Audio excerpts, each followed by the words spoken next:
Assalamualaikum warahmatullahi wabarakatuh. Alhamdulillahi rabbil alamin. Wahdahu wassalatu wassalamu ala asyrafil anbiya'i wal mursalin wa ala alihi wa ashabihi ajma'in. Amma ba'du. Ya, kawan-kawan, jumpa lagi dengan kami kelompok kedua yang mana dianggotakan Ilham Syakia, Hanif Salsabil, Yuda Bayu Aji, Yas Hamdira, dan Zainal Arifin. Di sini kami akan membahas tentang metodologi tafsir Ibnu Katsir. Sebelum kita masuk ke dalam pembahasan, jangan lupa ya, subscribe, like, and comment. Ya, langsung saja kita masuk ke pembahasan pertama. Sekilas tentang tafsir Ibnu Katsir. Tafsir Ibnu Katsir adalah karya terkenal yang ditulis oleh ulama Sunni Ibnu Katsir, yang dikenal karena ketepatan penafsirannya terhadap Al-Quran. Ia menggunakan metodologi tafsir yang mengandalkan Al-Quran, hadis, serta pandangan para sahabat dan ulama terdahulu. Karyanya tersedia dalam berbagai bahasa dan sangat berpengaruh dalam pemahaman Al-Quran di dunia Islam.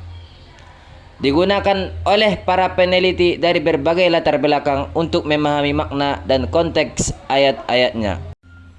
Dan adapun profil dari penulis tafsir tersebut ialah yang bernama lengkap Syekh Al-Imam Al-Hafiz Abu Al-Fida Imaduddin Ismail bin Umar Katsir bin Dawu bin Katsir Al-Quraisy Al-Dimashqi, yang lahir di desa Mizdal dalam wilayah Busra atau Basrah pada tahun 700 Hijriah atau 1100 Masehi.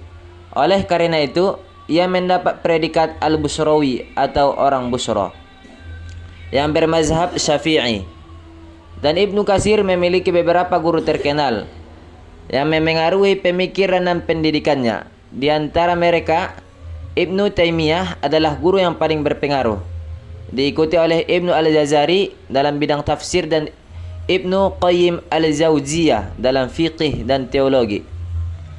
Pengajaran dari guru-guru ini memiliki dampak besar pada pandangan dan pendekatan Ibnu Katsir dalam pemikiran Islam. Dan Ibnu Katsir memiliki beberapa murid terkenal yang termasuk Ismail bin Umar Al-Qarafi, Ismail bin Katsir Al-Makki, Al-Hafiz Zainuddin Al-Iraqi, dan Al-Hafiz Ibnu Hajar Al-Asqalani. Mereka belajar di bawah bimbingan Ibnu Katsir dan menjadi ulama terkemuka dalam berbagai bidang ilmu agama.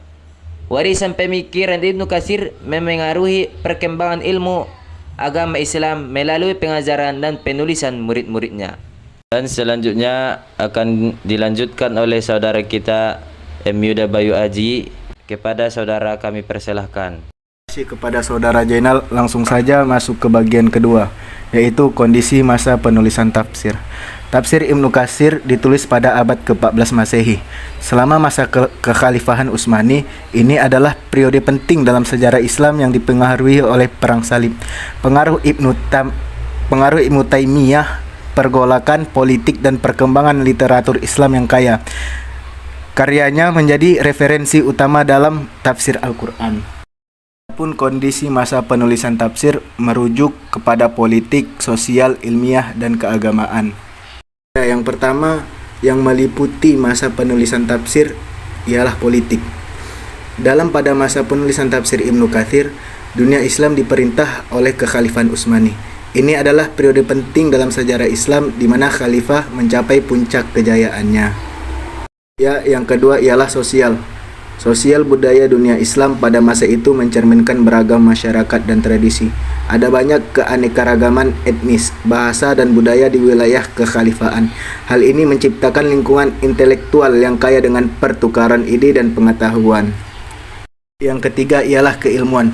Pada abad ke-14, di mana pada periode ini ilmu pengetahuan berkembang pesat dalam dunia Islam. Banyak ilmuwan termasuk ulama seperti Ibnu Katsir memimpin dalam bidang ilmu pengetahuan seperti tafsir, hadis, dan filsafat. Hal ini mencerminkan dorongan terhadap pemahaman Islam yang lebih mendalam.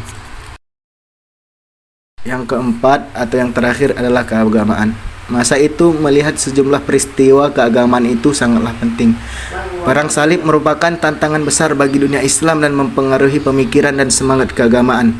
Pemikiran teologis, khususnya pengaruh dari Ibnu Taimiyah pada Ibnu Katsir, juga menjadi bagian penting dalam pemahaman agama pada masa itu.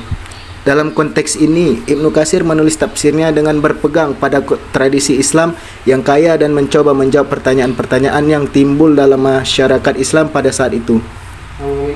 Dari selanjutnya yang akan disampaikan oleh Saudara Yasa. Baik, terima kasih kepada Ustadz Bayu.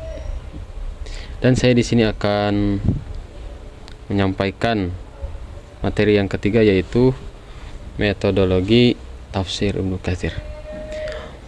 Metodologi penulisan tafsir Ibnu Katsir berdasarkan prinsip-prinsip tafsir tradisional Islam menggunakan Al-Quran, hadis Nabi Muhammad, serta pandangan para sahabat dan ulama terdahulu sebagai rujukan. Ini terlihat dalam rujukan ke ayat-ayat Al-Quran, kutipan hadis, dan pandangan sahabat dalam penjelasannya. Metodologi ini menjamin akurasi pemahaman Al-Quran. Dan di sini juga ada rujukan tafsir Ibnu Katsir, yaitu ada 3. Yang ke-1 adalah Al-Quran, kedua hadis, dan ketiga adalah pendapat sahabat dan para ulama. Yang pertama yaitu rujukan ke Al-Quran. Ibnu Katsir sering merujuk pada ayat-ayat Al-Quran lain untuk menjelaskan dan mendukung penafsirannya.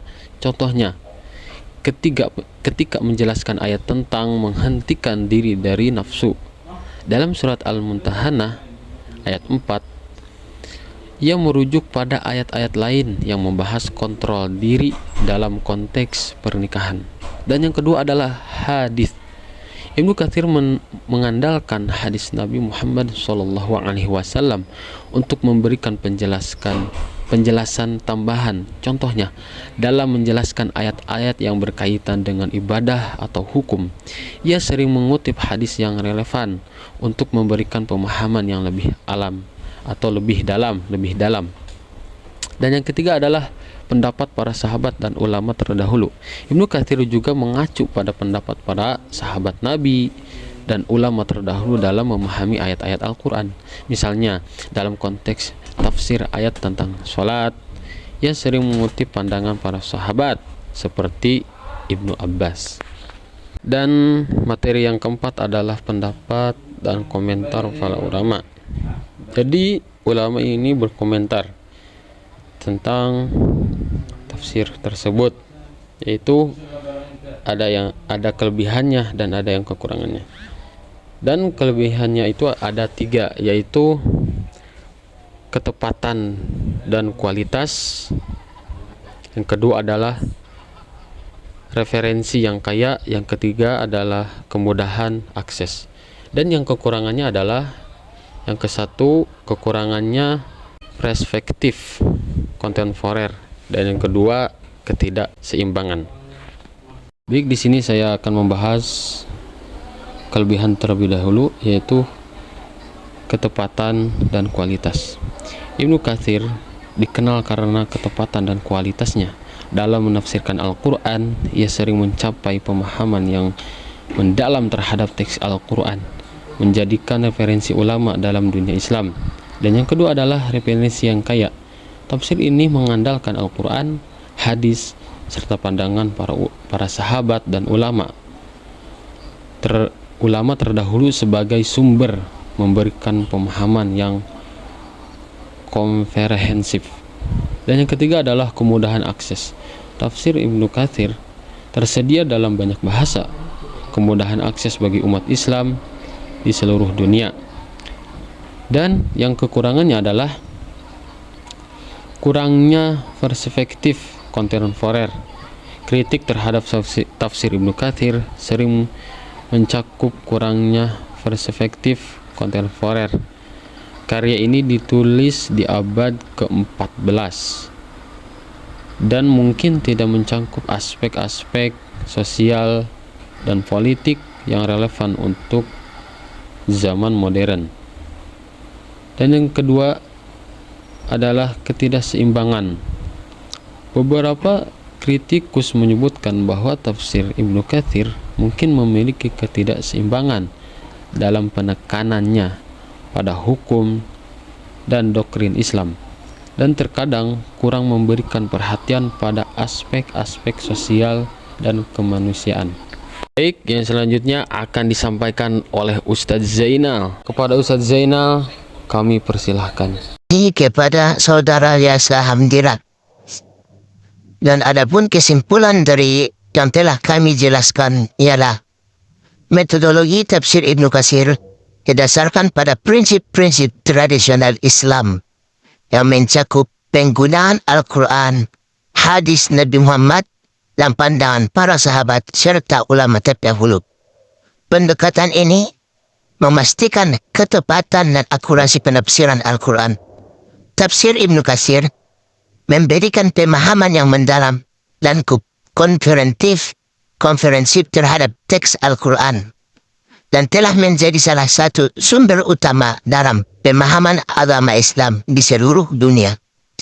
Dengan memadukan referensi otoritatif ini, metodologi tafsir Ibnu Katsir membantu umat Islam memahami pesan dan nilai-nilai Al-Quran secara menyeluruh. Sekian dari kami, terima kasih. Jika ada yang belum jelas, silahkan tanyakan. Tapi jangan minta kepastian, karena kami sini presentasi bukan untuk mengisi hatimu yang sunyi. Ya, terima kasih. Assalamualaikum warahmatullahi wabarakatuh.